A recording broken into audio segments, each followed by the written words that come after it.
দিয়ে 10 ইঞ্চি করেছি। হ্যাঁ দিয়ে আবার ছাদের লেভেলটা হ্যাঁ আবার তো ছাদের উপর থেকে ওইটা আমাদের ছাদ উঁচু ক্লাবে থেকে আবার ওখান থেকে 10 ইঞ্চি আবার ছাদ পর্যন্ত। হ্যাঁ কেলা ঘরটা ঠাকুর ঘরের থেকে বড়, ভেতরে বিরাট জায়গা। এই দেখি আমাদের ওই ঠাকুর ঘরটা যে ছকে বলা আছে ওর থেকেও বড় ক্লাবটা।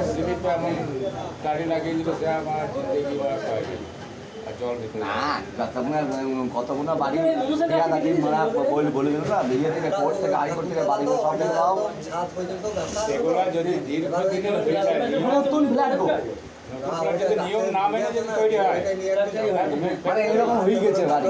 হ্যাঁ তা নিয়ম ওগুলো তো নিয়ম করে না মেনে হয়েছে। বর্তমানে যে গোলাপাকে যে ফ্ল্যাটগুলো হয়েছে ঠিকঠাক ফ্ল্যাটগুলো নিয়ম মেনে তৈরি হয়েছে। কিন্তু কলকাতায় এরকম হলো হ্যাঁ ওগুলো নিয়মের বাইরে জল না পেলে মানে এরকম হয়ে গেছে বলছে। আবার তখনও পর্যন্ত পায়খানা বা একদম কমপ্লিট হয় নাই, তার মধ্যে শুরু করতে খালি একটা মাহাত্ম আর গানির সঙ্গে সঙ্গে প্লাস্টার করলে হয়ে যেত। ওই গানটা করা ক্লাবে ছিল তো ওই ধাক্কা 5 ইঞ্চি মানে গান নিয়ে তবে তোমাদের ইয়েটা মন্দিরটা ভালো হয়েছে। করতে হতো না, ওইটা ধরিয়ে দিলেই হয়ে যেত। আমি বললাম না তুমি ফের আমাদের আমাদের যা দিন মুক্ত হলে 5 ইঞ্চি গান দিয়ে তোলো ছাদ পর্যন্ত। তোমার জল সোর্সটা করবে। হ্যাঁ ছাদ পর্যন্ত তোলো। এবার ওদের ছাদের সঙ্গে যখনই সমান হয়ে গেল ওইখান থেকে ধরো আমাদের তো ধরো ওই ছাদের থেকে 4 ফুট উঁচু আছে আমাদের ছাদ, ওইখান থেকে আবার ওই 10 ইঞ্চি একবার পুরো ছাদ পর্যন্ত চলে গেল। তবে ঠাকুর ঘরটা ওই কালী মন্দিরটা ওটা ধরো না গানলে হইতো, ওটাও না গানলে হইতো। আমি বলো না ওই আমাদের ভেতর দিকে 5 ইঞ্চি করে একবার ছাদ পর্যন্ত তোলো। লাভটাই হয়েছিল না। আর এখন মানে এত ঝাঁকাশ হয়ে গিয়েছে।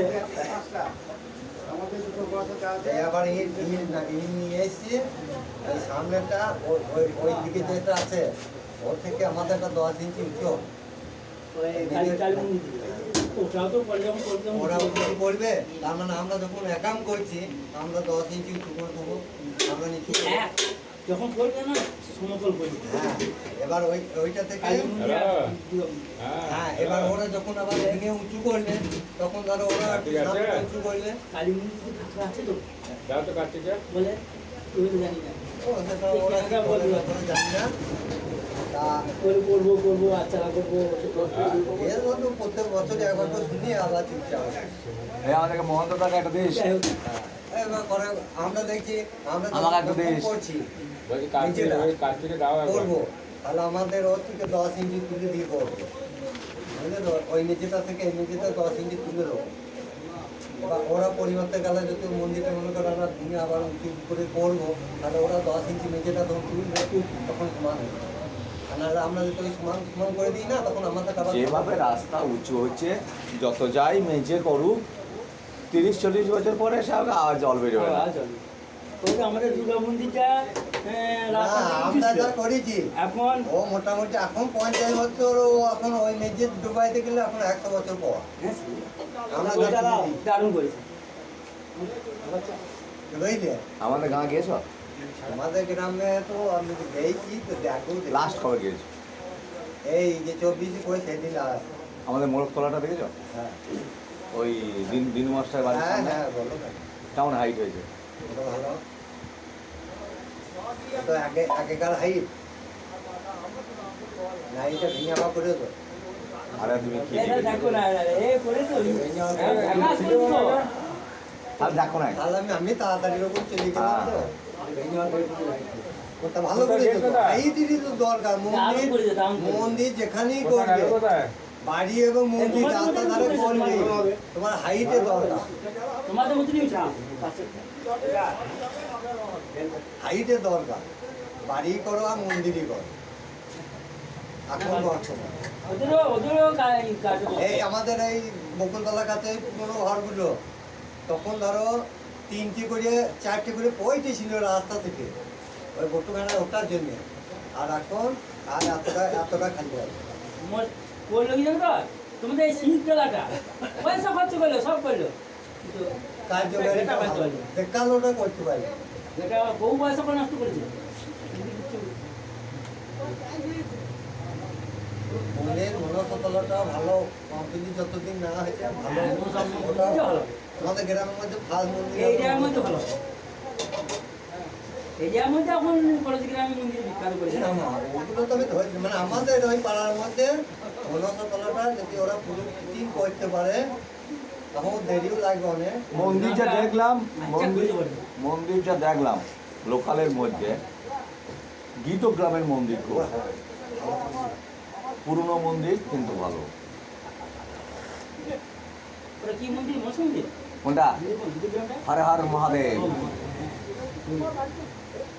মন্দিরে মন্দিরে একটা ভালো নাই মন্দির একটা বা পুরুলিয়া দুর্গা মন্দির মানে আমি খানিকক্ষণ দাঁড়িয়ে দেখি হ্যাঁ, পুরুলিয়া দুর্গা মন্দির বাঁকুড়া দুর্গা মন্দির সাতনা দুর্গা মন্দির আমাদের এখানে যেগুলো হচ্ছে এই মমতার টাকাটা নিয়ে হচ্ছে। পুরুলিয়া দুর্গা মন্দির বুঝলো সব হচ্ছে মন্দির আছে দেখিয়ে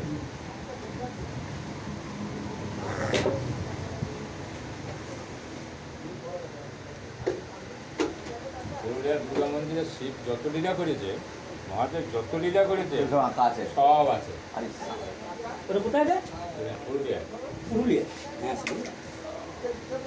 পুরুলিয়া নয় পুরুলিয়া পুরুলিয়া পুরুলিয়া। পুরুলিয়া মহাদেব যত লীলা করেছে মা দুর্গার যত লীলা সব লীলা আছে না, তোমাদের এখানকার মধ্যে এই অরংবাজের ক্লাবটাও কিন্তু অনেক ভালো কিছু কাজ করা আছে। কারণ ওদের ওই ক্লাবটায় বহুত কিছু আছে। ওই মোড়কতলাতে ওদের যেটা মানে ঠাকুরতলা, হ্যাঁ পয়সা আর ওটা পয়সা শাসন আছে পয়সা ওই ক্লাব ওরা আমি 10টা ক্লাব করে দেবো 4 টাকা শাসন কি আছে জানি না দাদা, শাসন কিন্তু আমাদের আলাদা শাসন দারুণ। না ও বাবা, তোমাদেরকে ওই ওদের শাসনটা নিয়ে এরা করেছে ওই গ্রামে ওই ওই বাউন্ডারির ভেতরে কেউ যদি ছাগল ওঠে 1000 টাকা জরিমানা। 50 টাকা এখন 50 টাকা 50 টাকা ছাগল ঘরে বেঁধে রাখবে যে 50 টাকা দাও দিয়ে ছাগল নিয়ে যাবে তাও কি যে বলে দেবে তার অর্ধেক, তার অর্ধেক কেলার অর্ধেক। ঠিক আছে? আর ব্যাপার আছে ওদের মানে এমন এখন পর্যন্ত নিয়ম শৃঙ্খলা আচ্ছা, ওই ওদের গ্রাম পাড়াটা সোলানা যদি ভোজ করে বুঝলি তো, তুমি গ্রাম সোলানা ভোজ করছো, তোমার যা যতদিন যা বলে দেবে রাঁধুনি তুমি নিয়ে এসে ফেলে দিলে তোমার এখনো দায়িত্ব নেই। তুমি ঘুমো করা মানে যা করবে ক্লাব তাই এত দায়িত্ব নিয়ে করে এত দায়িত্ব নিয়ে দেবে। ভালো। ওই যে ক্লাবের ধরো প্যান্ডেলের খরচা সব দেবে, প্যান্ডেল ক্যাটারিং রাঁধুনি সব 3টে খরচা ওরা দেয়। হ্যাঁ হ্যাঁ, ক্লাব দেয় আর ওই সিস্টেম আছে ওদের গ্রামের যত কাজ যে একবার ঢুকবে মানে যে যেই ঢুকুক হাড়ি করা ঢুকুক লাইট করা ঢুকুক আর প্যান্ডেল করা ঢুকুক সব দায়িত্ব গোটা বছর কাজ তাহলে এখন বলছি নিয়ম শৃঙ্খলা আছে বলছি না এলে তার মার হবে আগে আমি করতাম এখন ঠিক আছে না তো হবে আর যারা না এলেও সেটা বলবে সেইটাই ঠিক।